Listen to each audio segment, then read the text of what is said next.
Hi everyone, it's Monday afternoon.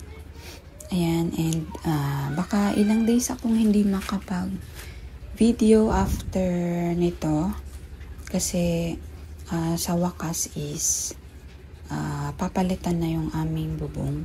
Yan yung bubong namin sa garahe guys, is magna 9 years na yan. So yan yung bubong na yung kalawangin. Yan, so bulok na yan. So papalitan na siya sa wakas. And sabi ng asawa ko is lalagyan na rin ng bubong dito sa harapan. Sa wakas papalitan na rin yung ating pa-plastic. So dati guys is open talaga yan. Kaya lang hindi ko alam kung anong ipapalit niya. Gusto niya yung long span din. Syempre ang gusto ko is clear para sa ating halaman. Ganyan dati guys ang itsura dito. So wala siyang kahit ano.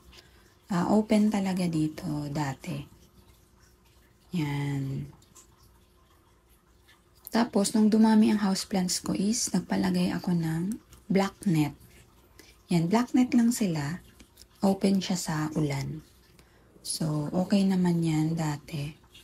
Kasi calatheas and other houseplants.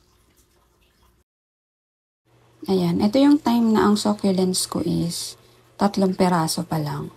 Yan, so puro houseplants talaga ako.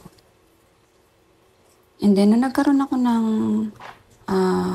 succulents, ganyan na yung bubong ko dyan. May green net ako and UV plastic. Yan guys, pag umuulan, may pantukod ako kasi yan, ganyan lang kasi yan eh. So, lumolobo talaga siya pag ulan. So, dito guys, ayan, may green net pa rin ako dyan. Yan, dito, yan na yung inalis ko na yung green net and plastic na talaga. Yan, so, aalisin na yan, papalitan na. So, kung long span ang ilalagay dyan guys, magiging pangit talaga ang kulay ng succulents ko. So, sana transparent yun talaga request ko, transparent sa hobby ko. So, sana i-grant niya para sa aking halaman. Kasi alam kong papangit talaga sila. Yan. So, magkakabubong na sila. Kasi nakakailang palit na kami ng plastic actually. Buti na lang, nagrereklamo naman yung hobby ko pero ginagawa niya pa rin. Ayan. So, dumadami kasi ang ating cactus and succulents. So, kailangan talaga ma-secure natin sila sa ulanan. Yan. Yan. So, hindi mo na ako makakapag-vlog in the next few days. Tingnan nyo, ang ganda. Sobrang liit nito pero grabe yung ganda ni Neon.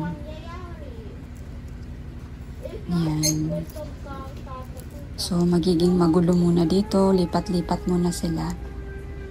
Yan. Yan, ang dami ko pa rin kasi houseplants eh. So marami-rami ang isi-secure ko. So una ko isi-secure yung dito sa garahe. Yan. Tsaka dito yan. Saan ko sila isisiksik? Sisiksik ko na lang sila muna dito. Yan. So pag dyan na yung gagawin, lahat naman yan sila is ililipat ko naman sa garahe. Yan. So magiging pagoda muna tayo. Yan, gumaganda na ulit ang ating string of hearts. Bait nito guys. 3 years na yan. Yan o. Yan, so dito na lang muna guys. Stay safe and ingat kayo palagi. See you again soon. Bye!